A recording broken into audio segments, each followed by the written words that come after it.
ಧ್ವನಿ ಸಾಂದ್ರಿಕೆ ಮುಂಚೆ ಮಣ್ಣಲ್ಲಿ ರೆಕಾರ್ಡ್ ಬರೋದು 78 RPM ಅಂತ.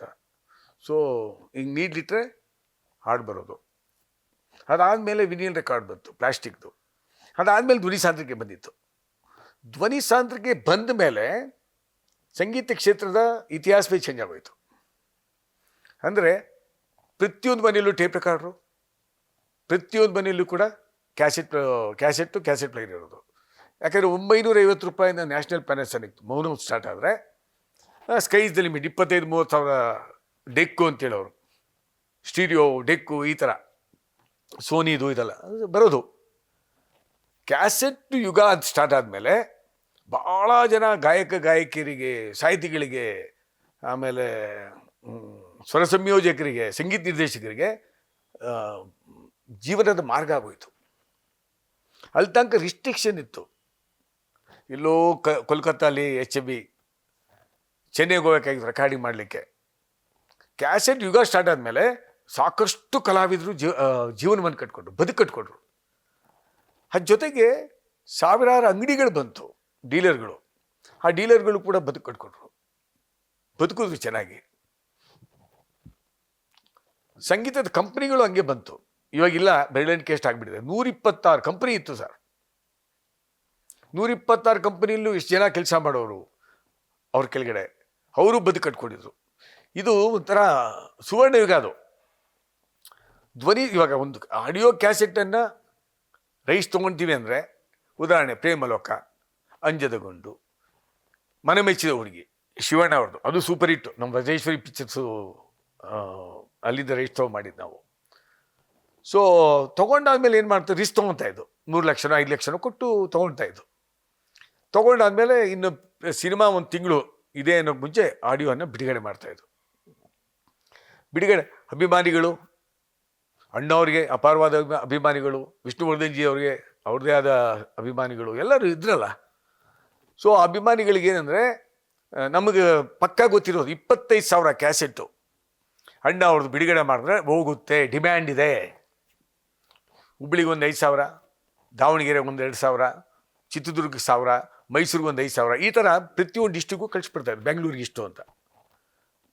ಸರಿ, ಆ ಬಿಡುಗಡೆ ದಿನಕ್ಕೆ ವೆಯ್ಟ್ ಮಾಡ್ತಾಯಿದ್ರು, ಅಭಿಮಾನಿಗಳು ವೆಯ್ಟ್ ಮಾಡ್ತಾಯಿದ್ರು, ಮತ್ತು ಡೀಲರ್ಸ್ ವೆಯ್ಟ್ ಮಾಡ್ತಾಯಿದ್ರು, ಕೇಳುಗರು ವೆಯ್ಟ್ ಮಾಡ್ತಾಯಿದ್ರು. ಈಗ ಸಿನಿಮಾಗೆ ಥಿಯೇಟ್ರಿಗೆ ಜನ ಬರಲ್ಲ ಅಂತ ಹೇಳ್ತಾರಲ್ಲ, ಸಿನಿಮಾ ಸೂಪರ್ ಆಗಿರುತ್ತೆ, ಜನ ಬಂದೇ ಬರ್ತಾರೆ. ಆಗ ಕ್ಯಾಸೆಟ್ಗೆ ಕ್ಯೂನಲ್ಲಿ ನಿಂತ್ಕೊಳ್ಳೋರು ಸರ್ ಅಭಿಮಾನಿಗಳು ಬಂದ್ಬಿಟ್ಟು. ಅಂದರೆ ಎಷ್ಟು ಜನಕ್ಕೆ ಆ ಹಾಡುಗಳು ಕೇಳಬೇಕು ಅನ್ನೋ ಒಂದು ಉತ್ಸಾಹ ಇತ್ತು, ಲೆಕ್ಕ ಹಾಕೊಳ್ಳಿ.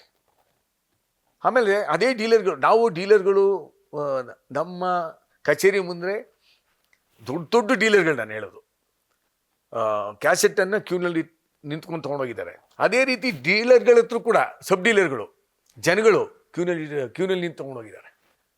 ಸೊ ಅಂಥ ದಿನಗಳು ಅದು ಆಡಿಯೋ ಧ್ವನಿ ಸಾಂದ್ರಿಕೆ ಅಂದರೆ ಆಡಿಯೋ ಕ್ಯಾಸೆಟ್ಟು ದಿನಗಳು. ಅದು ತೊಗೊಂಡಾದ್ಮೇಲೆ ಬಿಡುಗಡೆ ಮಾಡ್ತಾಯಿದ್ದು. ಒಂದು ತಿಂಗಳಾದಮೇಲೆ ಸಿನಿಮಾ ರಿಲೀಸ್ ಆಗೋದು. ಸಿನಿಮಾ ರಿಲೀಸ್ ಆಗಿ 3-4 ದಿನದಲ್ಲಿ ನಮಗೆ ರಿಪೋರ್ಟ್ ಬಂದ್ಬಿಡೋದು. ಈಗ ಥರ ಅಲ್ಲ, ಸಿನಿಮಾ ನೋಡ್ತಾ ಇದ್ದಕ್ಕೆ ಈ ಸೀನ್ ಹಿಂಗಿದೆ, ಈ ಸೀನ್ ಇಲ್ಲಿ ಹಿಂಗೆ ಇದು ಮಾಡಿದ್ದಾರೆ, ಹಂಗಲ್ವೇ ಅಲ್ಲ ಸರ್. ಮಿನಿಮಮ್ಮು 3-4 ದಿನ ಬೇಕಾಗೋದು ಪಿಕ್ಚರ್ ಇಟ್ಟ ಫ್ಲಾಪ್ ಅಂತ ಹೇಳಲಿಕ್ಕೆ. ನಮಗೆ ಗೊತ್ತಾಗ್ಬಿಡೋದು, ಒಂದು ವಾರದಲ್ಲಿ ಗೊತ್ತಾಗ್ಬಿಡೋದು ಬಂಡವಾಳ ಏನು ಎತ್ತ ಅಂತಂದ್ಬಿಟ್ಟು. ಪಿಕ್ಚರ್ ಹಿಟ್ಟಾಯ್ತಾ ಸೂಪರ್, ನಮಗೆ ಪಿಕ್ಚರ್ ಫ್ಲಾಪ್ ಆಯಿತಾ ಆಯಿತು, ಇನ್ನು ಅದ್ರ ಬಗ್ಗೆ ನಾವು ಮಾತಾಡಲ್ಲ. ಆಮೇಲೆ ಕೆಲವು ಪಿಕ್ಚರ್ ಫ್ಲಾಪ್ ಆಗ್ಬಿಟ್ಟು ಹಾಡುಗಳು ಹಿಟ್ಟಾಗ್ಬಿಡೋದು. ಪಿಕ್ಚರು ಚೆನ್ನಾಗಿ ಹೋಗಿರಲ್ಲ, ಬಟ್ ಹಾಡುಗಳು ತುಂಬ ಚೆನ್ನಾಗಿರೋದು ಆ ಪಿಕ್ಚರಲ್ಲಿ. ಆ ಥರ ಸಿನಿಮಾಗಳು ತುಂಬ ಇದೆ ನಮ್ಮಲ್ಲಿ, ಹಾಡುಗಳು ಹಿಟ್ಟಾದಂಥ ಸಿನಿಮಾಗಳು. ಸಿನಿಮಾ ಫ್ಲಾಪ್ ಆದರೂ ಹಾಡು ಹಿಟ್ಟಾಗಿದೆ. ಸೊ ಇವ್ರು ಏನು ಮಾಡೋರು, ಈ ಪ್ರೊಸೆಸ್ಸಲ್ಲಿ ಹಿಟ್ಟಾಯಿತು ಅಂತಂದರೆ ರಿಪೀಟ್ ಆರ್ಡರ್ ಕೊಡೋರು ಡೀಲರ್ಗಳು. ಫ್ಲಾಪ್ ಆಯಿತು ಅಂತಕ್ಕೆ return with thanks, handle with care ಅಂದ್ಬಿಟ್ಟು ಕಳಿಸ್ಬಿಡೋರು. ಡೆಡ್ ಸ್ಟಾಕ್ ಅಂತ ಹೇಳ್ತಾ ಇದ್ರು ನಾವು ಅದನ್ನು, ಇನ್ಕ್ಲೂಡಿಂಗ್ ರೆಕಾರ್ಡ್ಗಳು, ಆಡಿಯೋ ಕ್ಯಾಸೆಟ್ಟು, ಲಕ್ಷಾಂತರ ಆಡಿಯೋ ಕ್ಯಾಸೆಟ್ಟು, ಲಕ್ಷಾಂತರ ರೆಕಾರ್ಡ್ಗಳು.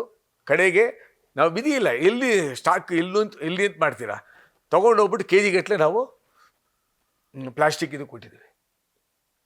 ಅಷ್ಟು ನಷ್ಟವನ್ನು ಕೂಡ ಅನುಭವಿಸಿದ್ದೀವಿ, ಇಲ್ಲ ಅಂತಲ್ಲ. ಪಿಕ್ಚರು ಮಾಡಿದ್ದೆಲ್ಲ ಸೂಪರ್ ಹಿಟ್ ಆಗಲ್ಲ ಸರ್. ಆಗಲೂ ಈ ಪರಿಸ್ಥಿತಿಗಳಿತ್ತು. ಬಟ್ ಏನಂದರೆ ಪ್ರೊಡಕ್ಷನ್ ಕಮ್ಮಿ ಇರೋದು. ನಿರ್ಮಾಣ 36ರಿಂದ 40 ಪಿಕ್ಚರ್ ಮಾಡೋರು. 40ಅಲ್ಲಿ ಖಂಡಿತ 8ರಿಂದ 10 ಪಿಕ್ಚರ್ದು ಹಣ ಬಂದ್ಬಿಡೋದು. 10 ಪಿಕ್ಚರ್ಲಿ 5 ಪಿಕ್ಚರ್ ಸೂಪರ್ ಹಿಟ್ ಆಗೋದು. ಈಗ 250 ಪಿಕ್ಚರ್ ನೀವು ನಿರ್ಮಾಣ ಮಾಡಿದ್ರೆ ಎಲ್ಲಿಂದ ನಿಮಗೆ ಥಿಯೇಟ್ರ್ ಸಿಗುತ್ತೆ? ಸೊ ನಿಮ್ಗೆ ಎಲ್ಲಿಂದ ದುಡ್ಡು ಬರುತ್ತೆ ಸರ್? ಸೊ ಆವಾಗ ಒಂದು ಅಂತಾರಾಜ್ಯ